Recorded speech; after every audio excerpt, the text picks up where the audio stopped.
Hi everyone, welcome to NetGate Chemistry. So today also we are going to solve some of the previous year questions of electrochemistry which are being asked in the CSIR net exams.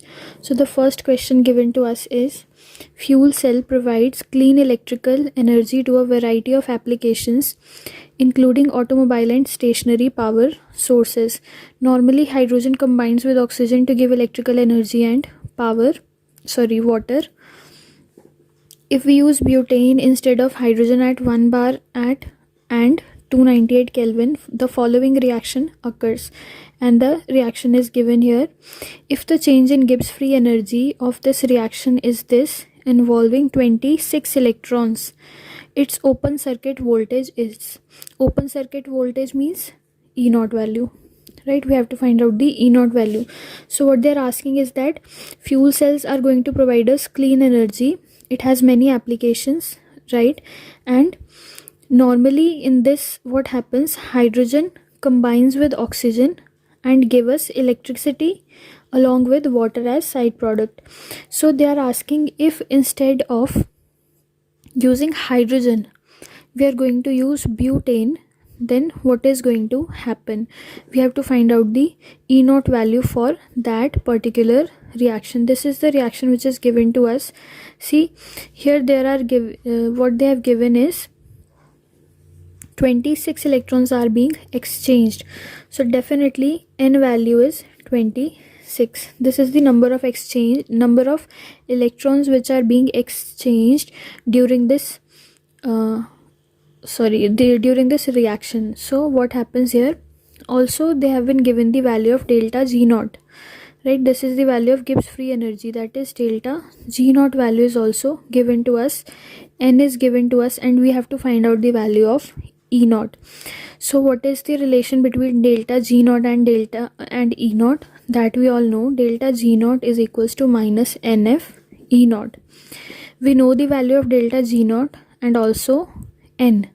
F is Faraday's constant, so we can find out value of E naught very easily. So delta G naught is 2746.06 into 10 raised to power minus 3 joule per mole.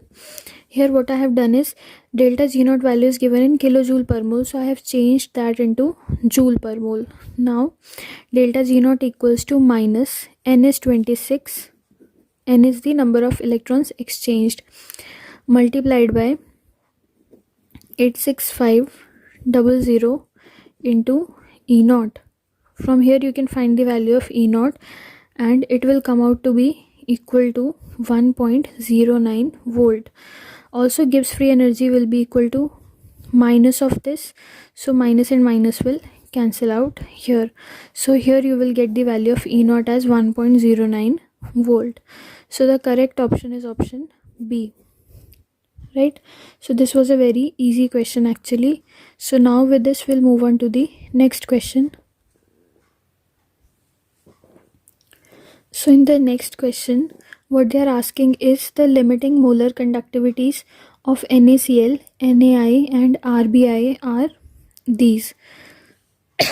They have given the values in millisiemen meter square per mole. We have to find out the limiting molar conductivity value of RbCl. So what will be the approach? How I like to do this question is, what I do, we have to find out the limiting molar conductivity value of RbCl. So we will place this RbCl onto the right hand side. This is what I do, how I solve this type of question. So it will be here, RbCl is here.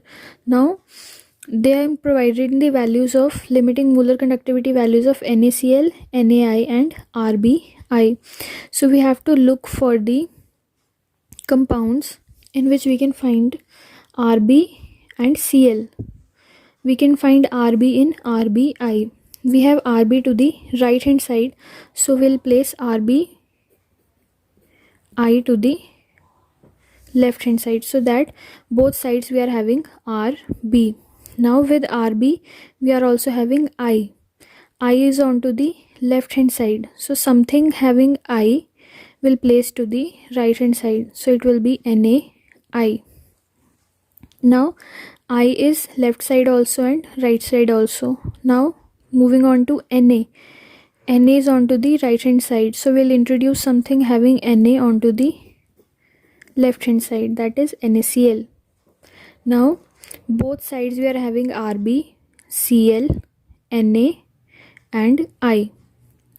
And equation is also balanced. If you look closely, equation is also balanced. Now we have been given the lambda naught values for these four, so we just have to put the lambda naught values. So for RBI it is 9.1, for NaCl it is 12.7. that will be equal to, for RbCl it is RbCl, that we have to find out. Lambda naught for RbCl plus NaI. For NaI the value is 10.8, right? So lambda naught for RbCl will be equal to 9.1 plus 12.7 minus 10.8. So it will come out to be lambda naught for RbCl will be equal to 11.0, right?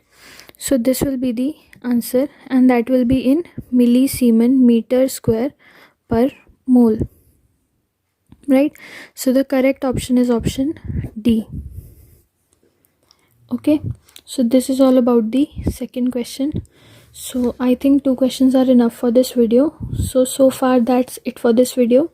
Thank you so much for watching.